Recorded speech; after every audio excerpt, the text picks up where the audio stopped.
Le Real Madrid traverse l'une des crises les plus profondes de l'ère Ancelotti.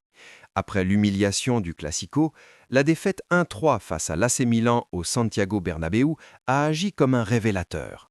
Dans cette analyse, nous plongeons au cœur du problème, l'absence irremplaçable de Toni Kroos, le casse-tête tactique Kylian Mbappé et l'incapacité de Carlo Ancelotti à équilibrer une équipe de Galactique 2.0.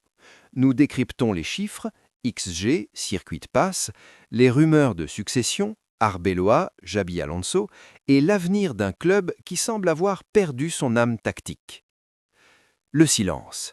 Ce n'est pas le silence de l'attente, ce n'est pas ce calme avant la tempête auquel le Santiago Bernabéu nous a habitués lors de ses remontadas légendaires. Non, c'est le silence de la résignation. Le 5 novembre 2024, alors que Tijani Renders crucifie Andriy Lunin pour le 3-1, quelque chose s'est brisé.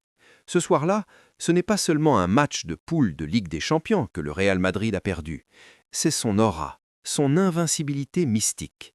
Pour la première fois depuis des années, le roi de l'Europe a semblé petit, désorganisé et surtout sans solution. Bienvenue dans cette plongée au cœur du chaos madrilène. Nous allons comprendre comment une équipe qui a tout gagné il y a 6 mois est devenue le laboratoire d'une expérience tactique qui vire au cauchemar. Pour comprendre le présent, il faut accepter une vérité douloureuse.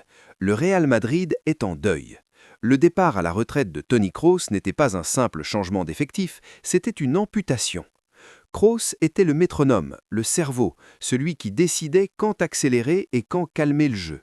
Sans lui, le Real joue au football comme un orchestre sans chef. Regardez ses statistiques de progression de balles. L'année dernière, 35% des ballons passaient par les pieds de l'Allemand dans le tiers médian. Aujourd'hui, le ballon brûle les pieds de ses successeurs. Aurélien Tchouaméni, malgré ses qualités physiques, n'a pas cette vista. Eduardo Camavinga est un porteur de balles, pas un distributeur. Federico Valverde est un poumon, pas un architecte. Résultat, le Real Madrid est devenu une équipe de transition forcée, incapable de contrôler le rythme d'un match face à un bloc organisé comme celui de Fonseca. Entrons dans le vif du sujet. Le 1-3 contre Milan.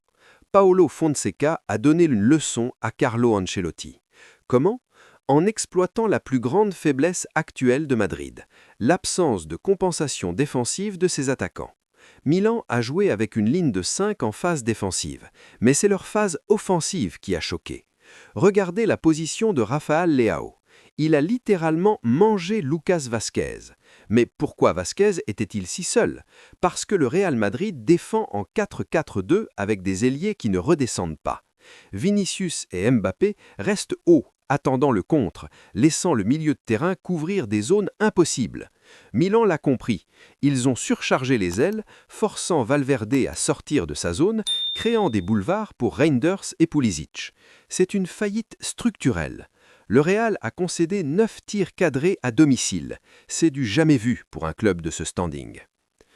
Parlons du sujet qui fâche. Kylian Mbappé. Son arrivée était censée être la pièce finale du puzzle. Elle est devenue le casse-tête de l'année. Le problème n'est pas le talent, il est spatial. Mbappé et Vinicius veulent la même zone, le demi-espace gauche. Regardez cette phase de jeu à la 22e minute contre Milan. Les deux joueurs se retrouvent à 3 mètres l'un de l'autre. Ils se marchent sur les pieds. Mbappé, repositionné en numéro 9, décroche sans cesse, ce qui libère l'axe mais encombre les ailes. Et sans un profil comme Joselu pour fixer la défense, le Real n'a plus de point d'appui. Mbappé est un floc ? Non, mais il est le symptôme d'un recrutement marketing qui a ignoré l'équilibre tactique. Et pendant ce temps, Jude Bellingham, l'homme providentiel de la saison passée, erre comme une âme en peine sacrifiée sur l'autel de l'intégration des deux stars. Mais le mal est plus profond. La défense madrilène, autrefois forteresse, est devenue une passoire. L'absence de Carvajal est un drame absolu. Sans son leadership et son agressivité, le flanc droit est une zone de libre service. Eder Militao semble avoir perdu sa concentration depuis sa blessure, et Antonio Rüdiger, malgré sa combativité, ne peut pas tout colmater seul. Le Real Madrid subit plus de 12 tirs par match en moyenne cette saison. C'est du jamais vu pour un club de ce standing. Que dire de l'attitude ? On voit des joueurs qui lèvent les bras, qui se plaignent, qui ne font plus les efforts de repli. Le pouvoir de l'amitié qui a porté Madrid vers la 15e Ligue des Champions semble s'être évaporé. Ancelotti, le maître de la gestion humaine, semble avoir perdu la main sur son vestiaire de superstar. Alors, quelle est la suite ? On parle déjà de l'après-Ancelotti. Le nom d'Alvaro Arbeloa circule pour assurer l'intérim, celui de Xabi Alonso pour le futur. Mais changer le coach suffira-t-il ?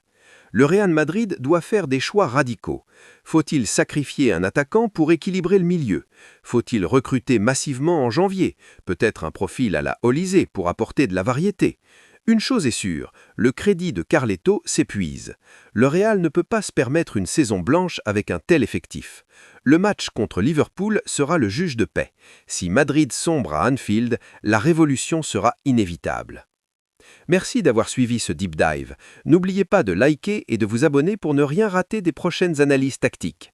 C'était votre analyste de la Foot Chrono. On se retrouve très vite sur vos écrans.